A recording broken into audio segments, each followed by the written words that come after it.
بسم اللہ الرحمن الرحیم۔ السلام علیکم معزز طلباء کرام، آپ سب کیسے ہیں؟ آج ہم موطا امام محمد کے سبق نمبر 154 کو پڑھیں گے۔ آج کے ہمارے سبق کا عنوان ہے کہ عمرہ کرنے والے کے لیے بال منڈوانے اور ہدی کرنے میں سے کیا ضروری ہے۔ یعنی اب عمرہ کرنے والا مرد ہو یا عورت ہو، اب اس پر بال منڈوانے ہیں یا ہدی کرنی ہے یا دونوں کرنے ہیں، ان میں سے ضروری کون سا ہے، تو اس حوالے سے ہمارا آج کے سبق میں کلام ہونا ہے۔ اور آج کے سبق میں جو ہمارے باب کا عنوان ہے، یہ تقریباً ہمارے سبق کا عنوان اسی کا ترجمہ ہے۔ باب کا نام ہے باب المعتمر او المعتمرات ما تجب علیہما من التقصیر والہدی،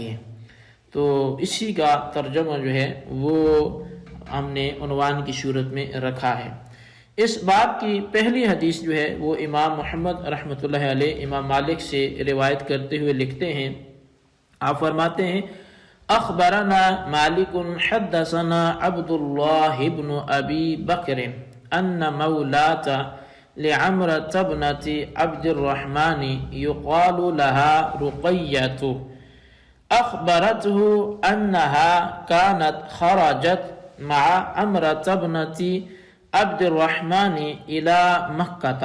قالت فدخلت عمرة مكة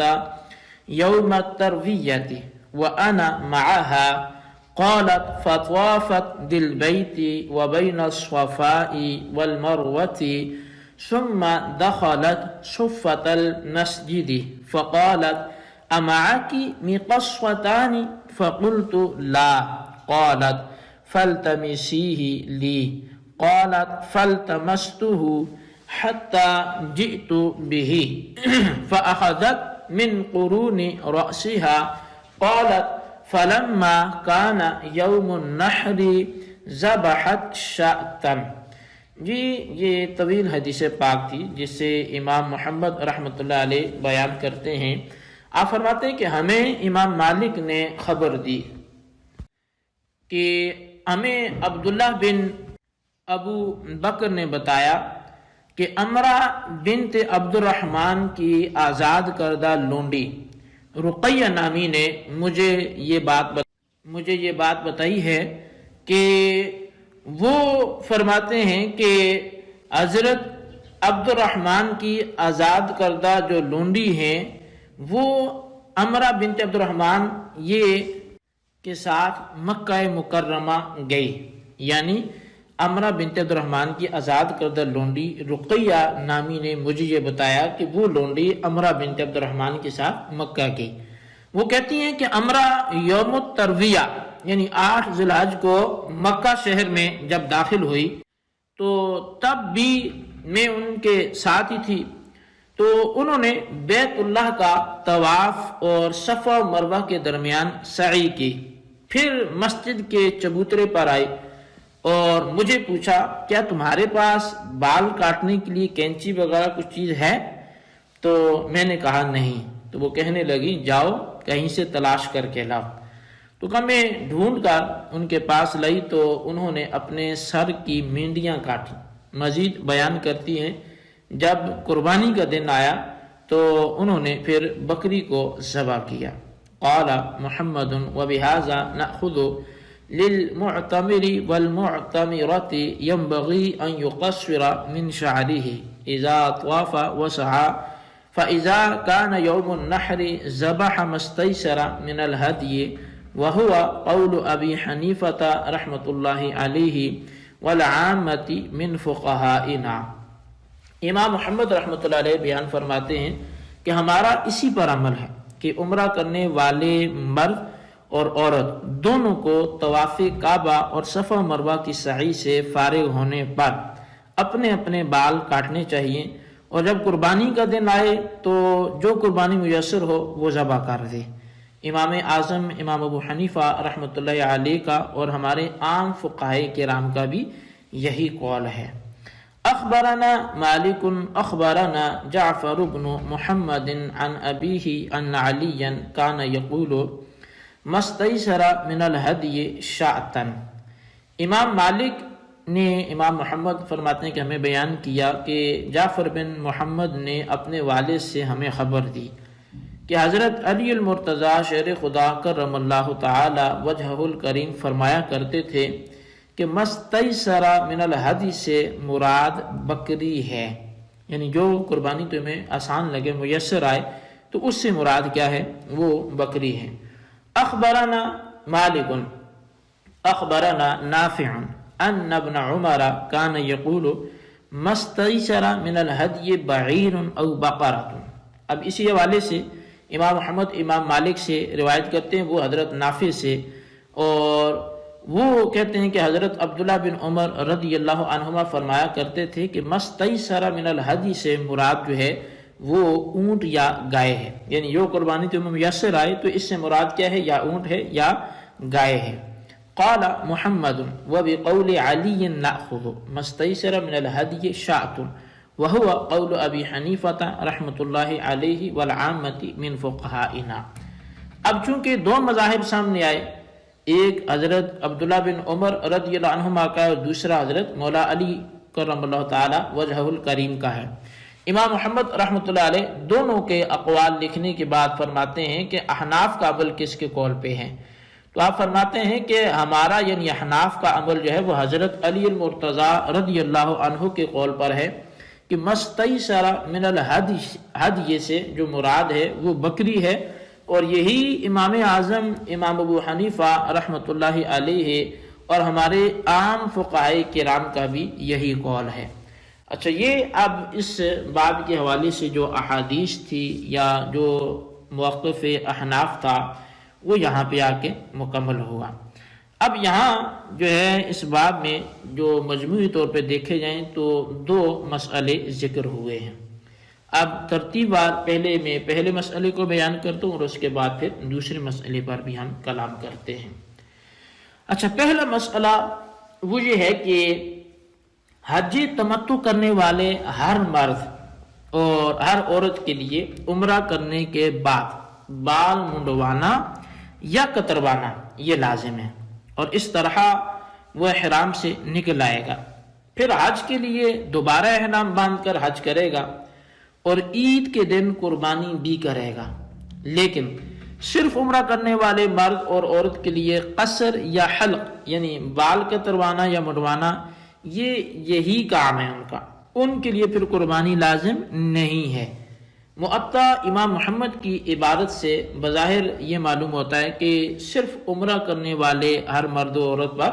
قصر و حلق اور قربانی دونوں لازم ہیں، حالانکہ اس میں قربانی دینے کی کوئی اصل نہیں ہے۔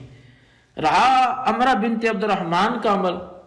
تو اس سے پتہ چلتا ہے کہ انہوں نے صرف عمرہ نہیں کیا بلکہ اس کے بعد اسی سال حج بھی کیا تھا،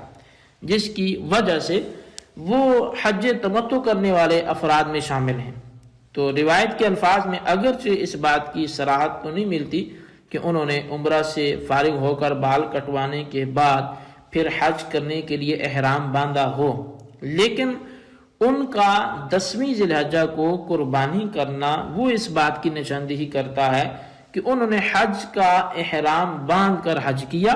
اور پھر جب یوم النحر آیا تو آپ نے قربانی بھی دی۔ اس لیے اس روایت کی تشریح جو علامہ زرقانی رحمۃ اللہ علیہ نے کی ہے،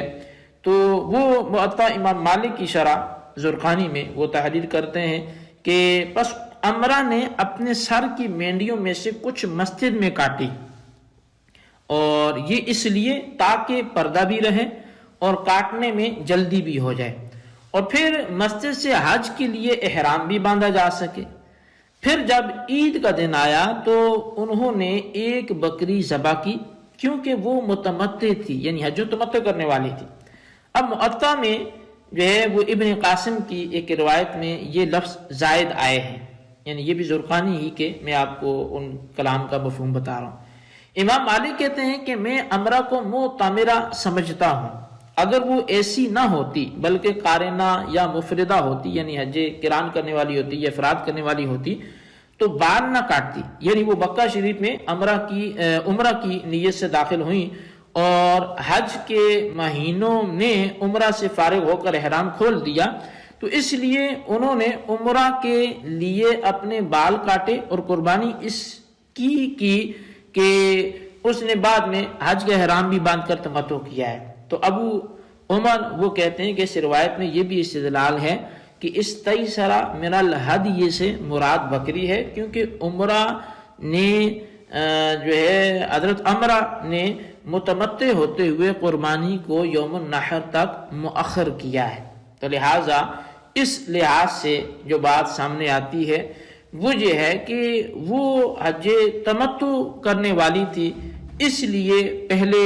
آپ نے بال بھی کاٹے اور اس کے بعد پھر ایک بکری بھی آپ نے ذبح کی۔ اچھا، اب دوسرا جو مسئلہ ہے اس حوالے سے، پہلا مسئلہ وہ اپنے اختتام کو پہنچا کہ اگر صرف عمرہ کرنے والا مرد و عورت ہو تو وہ قصر و حلق جو ہے وہ تو کروائیں گے، یعنی قصر یا حلق ان میں سے تو کوئی کام کروائیں گے، لیکن صرف عمرہ کرنے والے مرد و عورت کے لیے قربانی لازم نہیں ہوگی۔ احناف کا جو مسلک ہے وہ ٹھیک ہے۔ اچھا، دوسرا جو مسئلہ ہے وہ یہ ہے کہ قرآن کریم میں مستیسر من الہدی سے جو ہے وہ مراد کیا ہے، یعنی جو قربانی میسر آئے، تو اب اس سے کیا مراد ہے؟ تو حضرت علی المرتضیٰ رضی اللہ تعالیٰ عنہ کے نزدیک اس سے مراد وہ بکری ہے، اور حضرت عبداللہ بن عمر رضی اللہ عنہما ان کے نزدیک اس سے مراد اونٹ یا گائے ہے۔ تو اب اس مسئلے کے بارے میں یہ بات جو ہے وہ ذہن نشین رکھنی چاہیے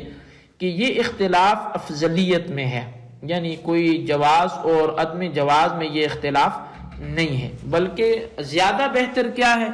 افضل عمل کیا ہے کہ کون سی جو قربانی دی جائے، بکری یا گائے یا اونٹ، تو اس حوالے سے فضیلت کے معاملے میں یہ اختلاف ہے۔ حضرت عبداللہ بن عمر رضی اللہ عنہما بکری کے ذبح کرنے کو ناجائز نہیں فرماتے، اور نہ ہی علی المرتضیٰ رضی اللہ تعالیٰ عنہ اونٹ یا گائے کے ذبح کرنے پر عدم جواز کا قول کرتے ہیں، کیونکہ معطا کے باب میں ہی حضرت عبداللہ بن عمر سے ہی روایت جو ہے اسی کتاب کے 154 نمبر باب میں وہ گزر چکی ہے کہ اگر مجھے کوئی چیز میسر نہ آئے تو میرے لیے بکری کا قربان کرنا روزے رکھنے سے زیادہ پسندیدہ امر ہے۔ تو بہرحال اختلاف جو ہے وہ جواز و عدم جواز میں نہیں ہے، بلکہ اولویت و افضلیت میں ہے، اور چونکہ ہم حناف کے نزدیک مذکورہ آیت سے مراد وہ حضرت علی المرتضیٰ رضی اللہ تعالیٰ عنہ کے بقول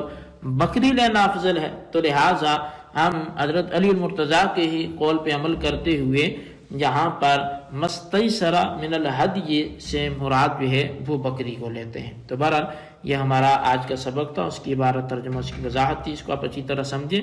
اور اس کی خلاصے کو اپنے رجسٹر پر لکھتے ہوئے ان سوالات کے جوابات دیں۔ سوال نمبر 1 یہ ہے کہ حلق اور یا قصر ان میں سے ایک اور قربانی یہ کس پہ لازم ہے اور کس پہ لازم نہیں ہے؟ اور سوال نمبر 2 یہ ہے کہ مستیسر من الہدی سے مراد عند الاحناف کیا ہے؟ تحریر کریں۔ اللہ تبارک و تعالیٰ سے دعا ہے جو کچھ ہم نے پڑھا سنا اسے یاد رکھنے کی توفیق نصیب فرمائے، آمین بجاہ النبی الامین صلی اللہ علیہ وسلم۔